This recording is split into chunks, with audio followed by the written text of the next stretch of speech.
Assalamualaikum warahmatullahi wabarakatuh. Perkenalkan, nama saya Muhammad Farisi, 2018 012 095, kelas C. Saya di sini akan menjelaskan eh, kesehatan dan keselamatan kerja atau disingkat juga K3. Mari kita mulai. Assalamualaikum warahmatullahi wabarakatuh. Sini saya menjelaskan tentang keselamatan dan kesehatan kerja dari tugas saya yang kemarin. Ya, langsung saja pada pembahasan. Pertama itu unit 1 saya itu menerapkan SMK 3 di perusahaan pabrik sawit. Nah, yang pertama itu peraturan perundangan K3 di tempat kerja. Pasal 27 ayat 2 Undang-Undang Nomor 45, tiap-tiap warga negara berhak atas pekerjaan dan penghidupan yang layak bagi kemanusiaan. Itu dilanjutkan lagi dengan Undang-Undang Nomor 1 Tahun 1970 tentang keselamatan kerja. Yang pertama itu istilah K3, ruang lingkup K3, syarat-syarat K3, pengawasan K3, pembinaan K3, P2 K3, kecelakaan, hak dan kewajiban tenaga kerja, kewajiban memasuki tempat kerja, hak dan kewajiban pengurus, dan terakhir ketentuan penentu. Dari hal semua ini, perlunya ada pertanggungjawaban aturan atas semua undang-undang ini, yaitu tersedianya lembaga yang menangani K3 dapat menjalankan sistem keselamatan dan kecelakaan kerja, karena pekerja akan selalu terlindungi setiap kali bekerja. Keberadaan P2K3 sebagai lembaga yang khusus menangani sistem K3 di perusahaan tersebut juga dapat menurunkan biaya akibat kecelakaan. Jadi dengan adanya penanggung jawab atas aturan ini, semua pekerja akan dilindungi dengan haknya masing-masing yang telah tertera tadi pada Undang-Undang Nomor 1 Tahun 1970 tentang keselamatan kerja. Selanjutnya yaitu pada unit 2, penerapan sistem manajemen keselamatan dan kesehatan kerja di perusahaan pabrik sawit. Karena saya mengambil perusahaan materi ini tentang pabrik sawit. Membantu penyelesaian masalah K3 di tempat kerja.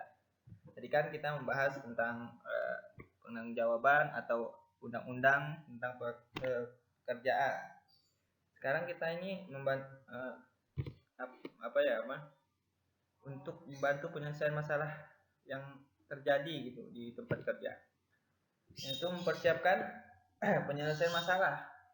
Jadi setiap ada masalah di tempat kerja, kita perlunya mempersiapkan penyelesaian masalah pada keselamatan kerja untuk mempermudah penanganan dalam pelaksanaannya. Masalah K3 diidentifikasi. Jadi masalah semua tadi itu diidentifikasi dulu, baru kita selesaikan masalahnya. Pekerja teknisi seringkali tidak menggunakan alat pelindung. Nah, ini kan termasuk permasalahan juga ya, walaupun belum terjadi pada produksi dilakukan dengan alasan tidak nyaman saat digunakan.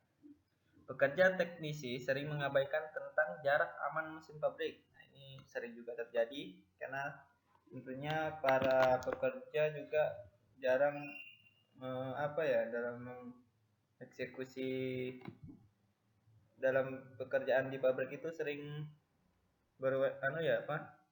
sering lalai kayak gitu. Terus selanjutnya sebagai pekerja yang merokok tidak pada tempat yang sudah disediakan.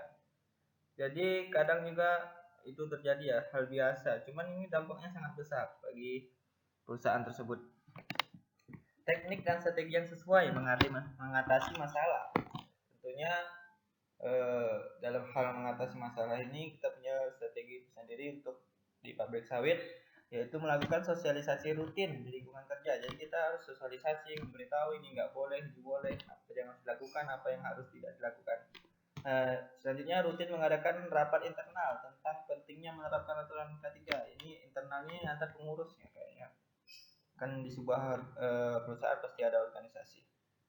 Terus selanjutnya melakukan koordinasi kepada pimpinan departemen yang lain untuk menekankan pada jajaran.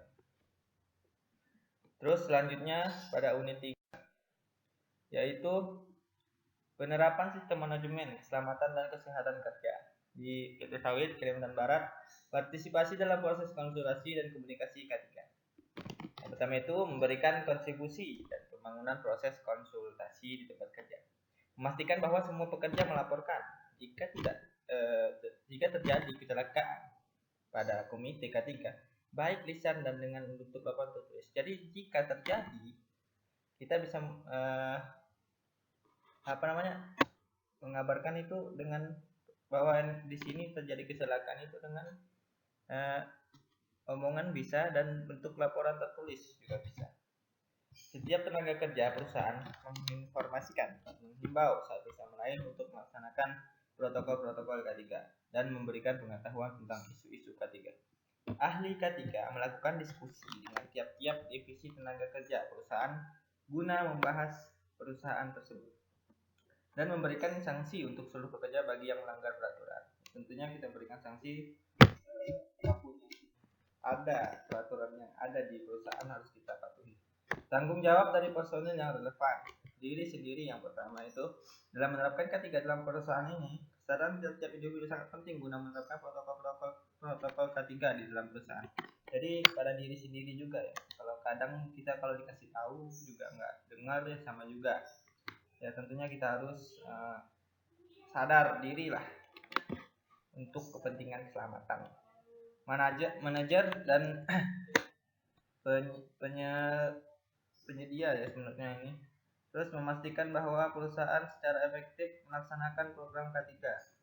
Jadi kita semua harus efektif ya. Soalnya ini kan sangat bahaya kalau dalam pabrik itu kadang kita sering lalai juga. Terus mengeluarkan kebijakan terkait K3 dengan tepat. Soal keselamatan ini harus tepat ya. Kita harus cepat tanggap kayak gitu, jangan terlalu lama, soalnya bisa is dead orangnya. Menyusun anggaran untuk program K3. Terus kita kalau udah semua kita buat laporan untuk menyusun anggaran. Soalnya kan di perusahaan pasti diminta itu laporannya.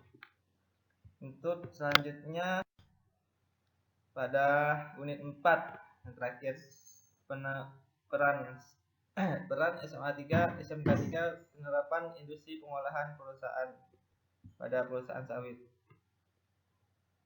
Membantu pemenuhan perundangan K3 persyaratan lainnya, yaitu memberikan kontribusi dalam pengelolaan informasi dan data. 1. Ketekunan pengamatan atau kedalaman observasi. Di sini peneliti berusaha mencari dan upaya untuk menemukan ciri-ciri serta unsur lain yang sangat relevan dan juga berkesinambungan dengan peneliti. Jadi semuanya berkesinambungan ya, berhubungan ya gitu. Agar kita selalu aman lah dalam bekerja itu. Dan harus relevan. Yang kedua itu triangulasi. Triangulasi data ialah metode pemeriksaan suatu keabsahan data yang mana memanfaatkan suatu atau data yang lain di luar data yang diperoleh meneliti untuk suatu keputusan, keperluan, pengecekan atau sebagai perbandingan terhadap data tersebut. Selanjutnya itu informasi dan data K3 diidentifikasi akses evaluasi. Menanggakan akses program ini ditujukan untuk mengatasi masalah pendanaan bagi pelaku usaha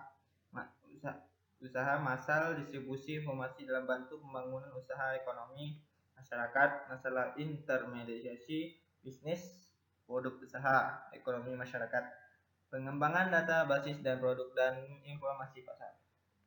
Yang terakhir yang kedua, meningkatkan kapasitas. Hal ini dilakukan dengan tujuan untuk mengulangi masalah pertumbuhan SDM, sumber daya manusia dalam pengolahan dan juga pemaksimalan suatu pekerja usaha ekonomi dan juga untuk meningkatkan suatu pelaku usaha dalam pencapan teknologi serta keterampilan. Jadi dari semua ini maka yang perlu kita tekankan pada suatu perusahaan yaitu tentang bagaimana kita memberikan informasi tentang keselamatan kesehatan kerja untuk menghindari kecelakaan walaupun sekecil apapun itu harus kita tekankan, dan untuk membantu masyarakat sekitar, yaitu untuk kayak memanfaatkan suatu sumber daya manusia, yaitu soalnya kan sumber daya manusia itu juga terdiri dari daerah itu tersebut untuk memenuhi kebutuhan mereka masing-masing. Terima kasih.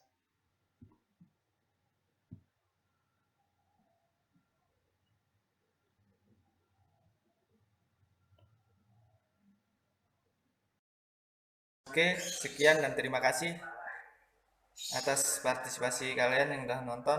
Saya Muhammad Farisi mengundurkan diri. Wassalamualaikum warahmatullahi wabarakatuh. Salam.